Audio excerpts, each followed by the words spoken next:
What could you do if you had all the skills? Took the classes, read the books, burn the midnight oil. What could you do? What true value could you develop? This is one of the better exercises. What could I become? What could I really do in the marketplace? An enterprise, home, family experience. Friendship. Marriage, how valuable could I become? A means of you valuable enough to work on what's not. Working so I can reach my full capacity. If I'm operating at 20, what could I possibly do with the other 80D? Once you start understanding how valuable you are, it's a whole new experience. Understanding self-worth plays a major role in our ability to be self-enterprising. Our self-worth makes the difference between being lazy and being active, being self-enterprising. If we don't feel good about ourselves, we won't feel good about our lives. And if we don't feel good about our lives, we won't be very interested in looking for opportunities. Enterprise is always better than ease. Every time we choose to do less than we possibly can, it affects our self-confidence, our self-worth. If we keep doing a little less every day, a little less every day that we keep doing a little less, we are also being a little less. Can you imagine what you'd end up being after 10 years of doing a little less every day? It's devastating. Think about it. Doing less could ruin your life. Now you can reverse the process of doing a little less. Doing a little less. You can reverse this process by using yourself, direction yourself, reliance yourself, discipline. You alter the course by doing a little more each day. A little more, a little more, a little more. And pretty soon you'll develop a new habit of doing rather than neglecting. In days, in weeks and months of doing a little more will ultimately do what will increase your confidence and your courage and your creativity and your self-worth. In the end, it's how we feel about ourselves that provides the greatest reward from activity and enterprise. It's not what we get or what we accumulate that makes us valuable. It's what we become that makes us valuable. Success isn't in the having, success is in the doing. It's the process of doing that brings value. It's the activity that transforms our dreams into reality, that converts ideas into actuality. Let me tell you what I think most messes with the mind. I think that simply doing less than you can messes with the mind. It causes all kinds of psychic damage. I think being less than you can be trying. Less than you could try, doing it with less enthusiasm than you could do. It messes with the mind. It somehow damages the mind. It damages our self-image. Because here's what I've discovered happens. The minute you turn this around and start extending yourself, you'll see immediate rewards. Maybe not monetary ones, not yet. But it's how you feel about yourself. That's the greatest value, you see. It's not what we get that makes us valuable. It's what we become. Discover all you can do. See how much you can earn, how much you can share, how much you can start, how much you can finish, how much you can reach, how far you can extend your influence. Some people out there would have us believe that positive affirmation is more important than activity. Instead of doing something constructive to change our lives, they would have us repeating slogans and canned affirmations. Like every day and in every way, I'm getting better and better. Well, getting better and better doesn't just happen from wishful thinking. Getting better and better only happens with the discipline of doing better and better. Discipline is a requirement for progress, and affirmations without discipline are in reality delusions. Don't get me wrong here. There's nothing wrong with affirming the good life. As long as we are disciplined enough to take action. Affirmations can be effective as long as we remember two very important rules. Number one, we should never allow affirmation to replace action activity. Enterprise. Feeling better is no substitute for doing better. And two, whatever we choose to affirm must be the truth. If the truth happens to be that we're broke, the best affirmation would be to simply say, I'm broke. Wow, face it, accept it, be responsible for it, and change it by admitting that you're broke. By saying it out loud, you'll probably be disgusted enough to start the thinking process on how to change it. Anyone saying, I'm broke with conviction, will most likely be driven from ease into action. Confronting harsh realities has an incredible effect.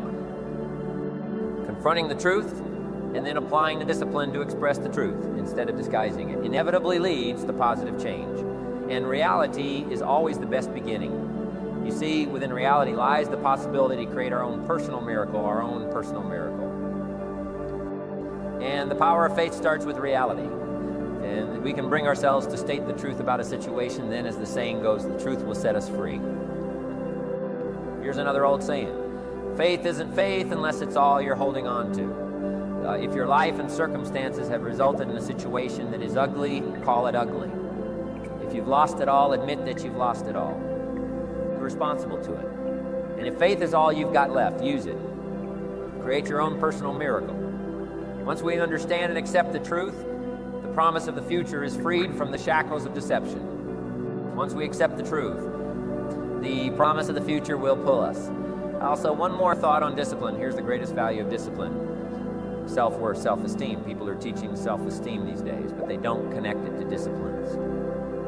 The least lack of discipline, it starts to erode our psyche. One of the greatest temptations is to just ease up a little bit, right? The slightest lack of doing your best starts to erode the psyche. Instead of doing your best, doing just a little less than your best. Sure enough, you say, well, it's just going to affect my sales. No, it's going to affect your consciousness. It's going to affect your philosophy. Now, you've begun in the slightest way to affect your own philosophy. Here's the problem with the least neglect. Neglect starts as an infection, and if you don't take care of it, it becomes a disease, and one neglect leads to another. And the worst of all, when neglect starts, it diminishes our self-worth, our self-confidence, our self-value. You say, well, how can I get back myself? Respect. I'm telling you, you don't have to go to 29 classes. All you have to do is start the smallest discipline that now corresponds to your own philosophy, like I should and I could and I will.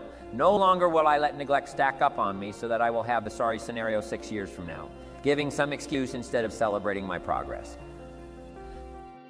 That's the key to discipline. Okay, let's get kids involved in the least of disciplines. One more, and then one more, and then another one, and then another one, and then some more. And the first thing you know, you're starting to weave the tapestry of a disciplined life into which you can pour more wisdom and more attitude and more strong feeling, more faith and more courage. Now you've got something to vessel in which to put it.